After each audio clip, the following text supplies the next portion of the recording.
Retina বলতে আসলে কি বোঝায়? রেটিনা রেটিনা হচ্ছে চোখের সবচেয়ে সংবেদনশীল অংশ। আমাদের চোখের মধ্যে যে আলো প্রবেশ করে সেটি প্রথমে কর্নিয়া, লেন্স এবং রেটিনার সামনে একটি জেলির মতো পদার্থ রয়েছে যাকে আমরা বলি ভিট্রিয়াস। তাকে ভেদ করে এই রেটিনাতে গিয়ে আলো পড়ে এবং সেখান থেকে আলোর এই অনুভূতি অপটিক নার্ভের মাধ্যমে আমাদের ব্রেইনে পৌঁছালেই আমরা দেখার অনুভূতি প্রাপ্ত হয়। এটি হচ্ছে চোখের সবচেয়ে সংবেদনশীল অংশ। এটি মূলত আসলে ব্রেইনেরই একটি অংশ। রেটিনা এবং ভিট্রিয়াসের কথা বলছিলেন, সেক্ষেত্রে রেটিনা এবং ভিট্রিয়াসে সাধারণত কি কি রোগ হয়ে থাকে? শরীরের যে কোনো রোগেই রেটিনাকে আক্রান্ত করতে পারে।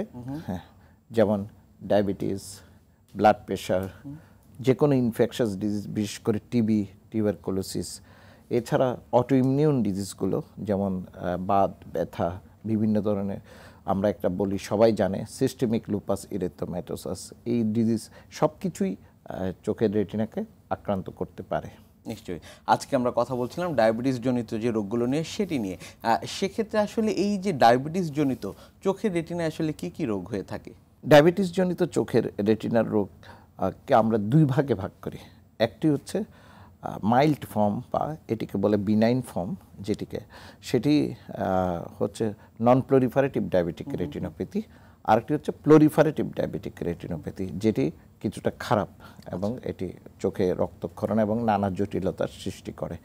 এখন নন প্লোরিফারেটিভ ডায়াবেটিক রেটিনোপ্যাথি এটিকে আমরা চার ভাগে ভাগ করে থাকি। একটি হচ্ছে মাইল্ড ফর্ম, মাইল্ড এনপিডিআর, আর হচ্ছে মডারেট এনপিডিআর, আর হচ্ছে সিভিয়ার এনপিডিআর এবং ভেরি সিভিয়ার এনপিডিআর। এর মধ্যে যে এই রোগগুলো, এই নন প্লোরিফারেটিভ ডায়াবেটিক রেটিনোপ্যাথি, যদি কোনো রক্তক্ষরণ না থাকে, যদি চোখের যে অংশটা দিয়ে দেখে সেই অংশে যদি পানি এবং চর্বি জমা না থাকে, বেশিরভাগ ক্ষেত্রে জমা থাকে, যদি জমা না থাকে এগুলো আমরা ফলো আপ করি, আচ্ছা, চিকিৎসা পদ্ধতি।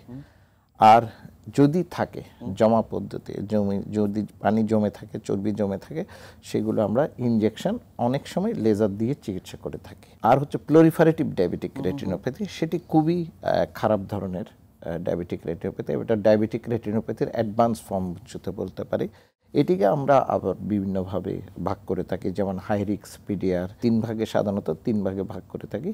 তো যাই হোক, তবে এই ডিজিজটা, এই নন প্লোরিফারেটিভ ডায়াবেটিক রেটিনোপ্যাথি, এটি কিন্তু খুব খারাপ। এটির ক্ষেত্রে ভঙ্গুর রক্তনালীর সৃষ্টি হয়। এই ভঙ্গুর রক্তনালীগুলো অনেক সময় ফেটে গিয়ে ভিট্রিয়াসের রক্তক্ষরণ করে, যেটিকে আমরা বলি ভিট্রিয়াস হ্যামোরেজ। এছাড়া এটি যেটা করে সবচেয়ে ডিভাস্টেটিং, সেটি হচ্ছে অ্যাডভান্স ডায়াবেটিক আই ডিজিজ। যেটা করে সেটাই হচ্ছে এটাই প্লোরিফারেশন হয়, এই ভঙ্গুর রক্তনালীটা বেড়ে গিয়ে একটা পাতলা পর্দার মতো সৃষ্টি করে। সে পাতলা পর্দাটা সংকুচিত হয়ে রেটিনাকে সামনের দিকে নিয়ে আসে। এটিকে বলি আমরা ট্র্যাকশনাল রেটিনাল ডিটাচমেন্ট। অনেক সময় এটি ছিদ্রেরও সৃষ্টি করতে পারে রেটিনাতে।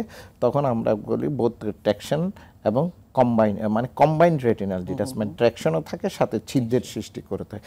তার মানে এটি খুব খারাপ ডিজিজ, রেটিনাকে পার্মানেন্টলি এটি নষ্ট করে ফেলতে পারে।